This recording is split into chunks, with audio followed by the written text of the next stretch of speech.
आज के प्रयोग का उद्देश्य है किसी तानित स्लिंकी अथवा डोरी में संचरित अनुप्रस्थ स्पंद की चाल ज्ञात करना। आइए प्रयोग प्रारंभ करने से पहले हम इससे संबंधित कुछ जरूरी शब्दावली से परिचित हो जाएं। सबसे पहले हम तरंग अथवा स्पंद का अंतर समझते हैं।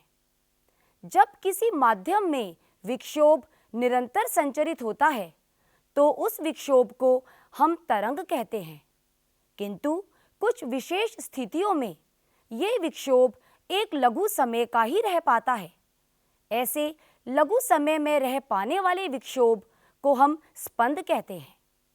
तरंग अथवा स्पंद माध्यम के कणों की अपनी सामान्य दूरी से ही हटने का परिरूप है। जब हम माध्यम के किसी कण को विक्षोभित करते हैं तो वे कण अपने निकटवर्ती कण को वे विक्षोभ एक विशिष्ट दिशा में संचरित करता है, जिसे हम तरंग अथवा स्पंद की संचरण दिशा भी कहते हैं। आइए अब अनुप्रस्थ तरंग अथवा स्पंद का अर्थ समझें।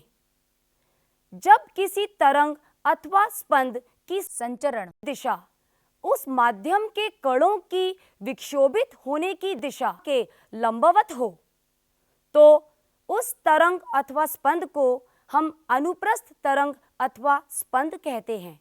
जब हम शांत जल में किसी वस्तु द्वारा विक्षोभ उत्पन्न करते हैं तो जो विक्षोभ संचरित होता है उसे अनुप्रस्थ स्पंद कहते हैं।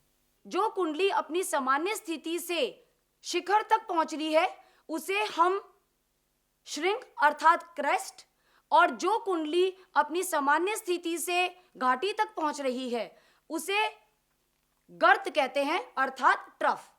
स्पंद की चाल ज्ञात करने के लिए हमें स्पंद द्वारा तय की गई दूरी को विभाजित करना है उस दूरी को तय करने में लगे समय से। आज के प्रयोग में हम इस सूत्र का उपयोग करेंगे। तो आइए अब हम देखें कि हमें आज के प्रयोग में किन किन उपकरणों की जरूरत होगी। एक स्लिंकी,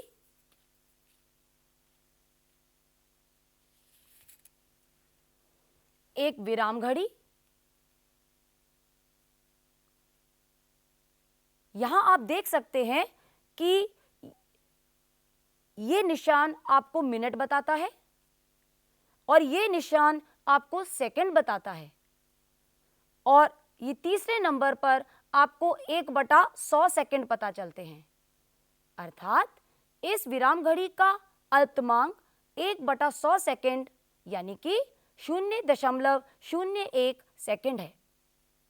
एक मापक फीता जिससे हम अपने स्लिंकी की लंबाई माप सकें। आइए अब हम अपना प्रयोग शुरू करें।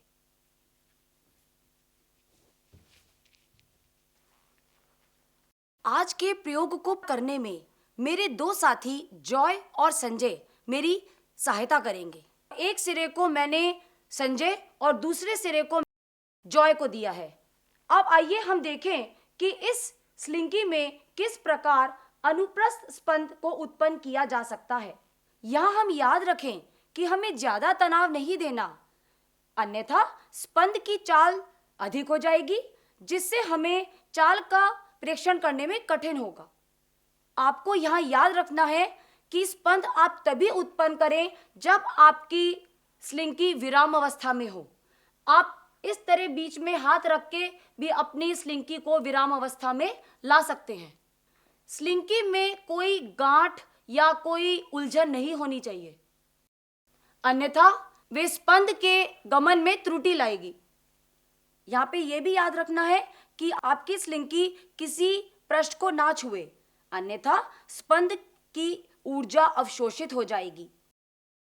संजय, आपको क्या करना है, इस स्लिंकी की लंबाई के लंबवत विक्षोभ उत्पन्न करना है।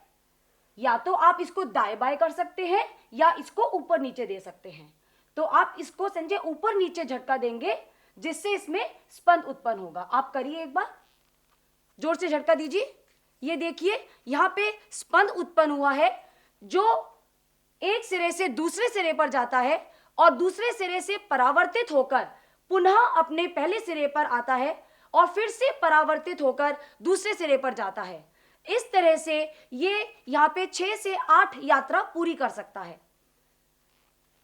यहां हमने जो एक यात्रा मानी है वह है जिस सिरे से हमने स्पंद उत्पन्न किया है उस सिरे से दूसरे सिरे तक जाना और वापस पुनः पहले सिरे पे आना, इसे हम एक यात्रा मानेंगे। और इस एक यात्रा में स्पंद स्लिंकी की लंबाई की दुगनी दूरी तय करती है। सबसे पहले हम इस स्लिंकी की लंबाई मापेंगे मापक फीते के द्वारा।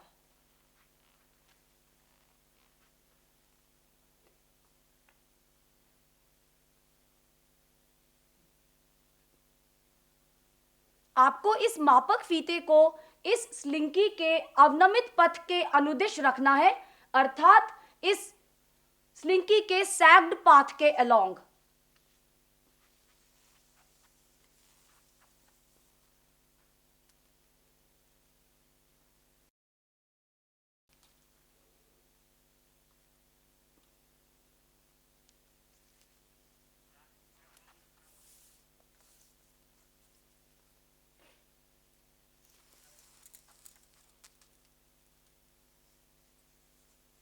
इस स्लिंकी की लंबाई 270 सेंटीमीटर है।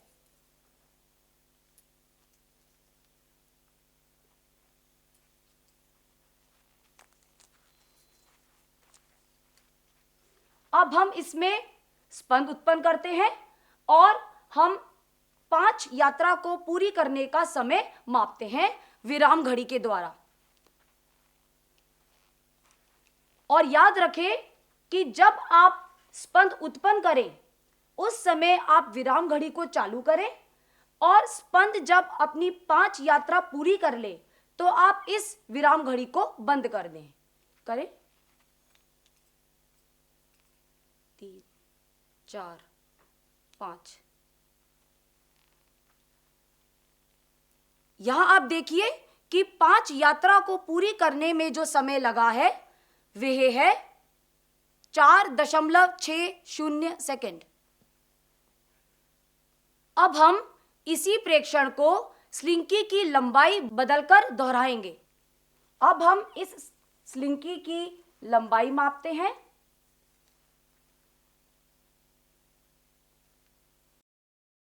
यहां तक स्लिंकी की लंबाई 150 सेंटीमीटर हो गई है।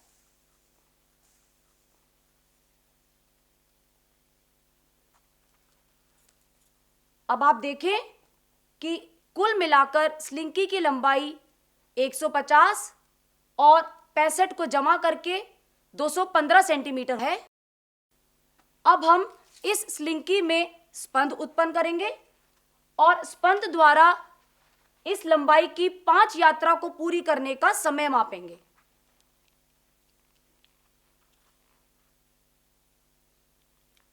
आप झटका दीजिए।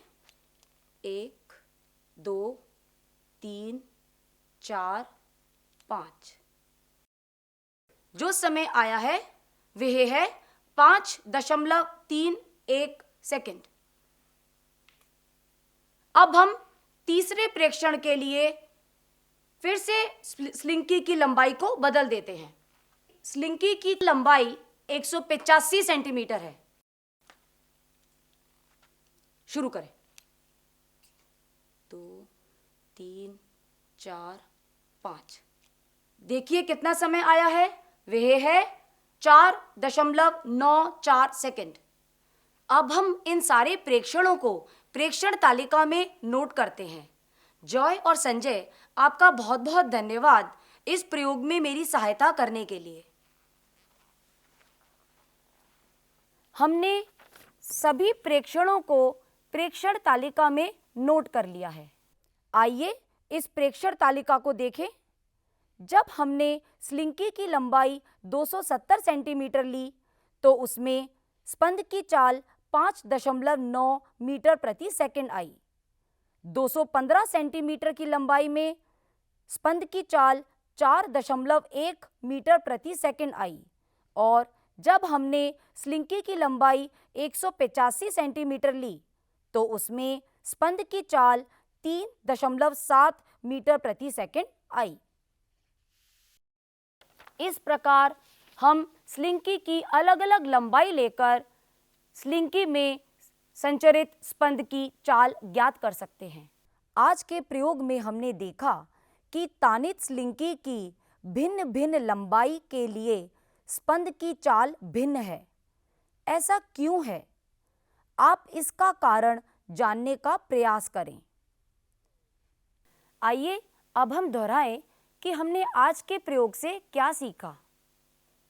आज हमने ये सीखा कि किसी भी तानित स्लिंकी में किस प्रकार अनुप्रस्थ स्पंद उत्पन्न किया जा सकता है। स्पंद की चाल ज्ञात करने के लिए हमने स्पंद द्वारा तय की गई दूरी को नापा और उस दूरी को तय करने में लगे समय को हमने विराम घड़ी से मापा। हमने जिस सूत्र का उपयोग किया वह है स्पंद की चाल बराबर है स्पंद द्वारा तय की गई दूरी बटा उस दूरी को तय करने में लगा समय।